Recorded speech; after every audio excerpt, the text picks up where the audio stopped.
ప్రధాని మోదీ క్రిస్మస్ సందర్భంగా ఆయన నివాసంలో నిర్వహించిన అధికారిక కార్యక్రమంలో పాల్గొన్నారు. పలువురు అధికారులు, క్రైస్తవ మత పెద్దలు పాల్గొన్న ఈ వేడుకలో ఇండియన్ కమ్యూనిటీలో క్రిస్టియన్లది ఎంతటి కీలక పాత్రో వివరించారు మోదీ.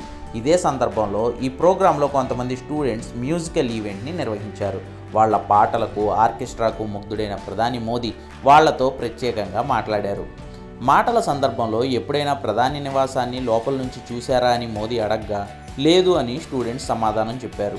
దీంతో ప్రధాని ఇంటిని పిల్లలకు చూపించాల్సిందిగా మోదీ అధికారులను ఆదేశించారు. అలా ప్రధాని నివాసంలోని ఎన్నో గదులు, కార్యాలయాలు, మీటింగ్ హాల్స్, గిఫ్ట్ కలెక్షన్స్ లాంటివన్నీ ప్రత్యక్షంగా చూసే అవకాశాన్ని దక్కించుకున్నారు ఈ స్కూల్ పిల్లలు.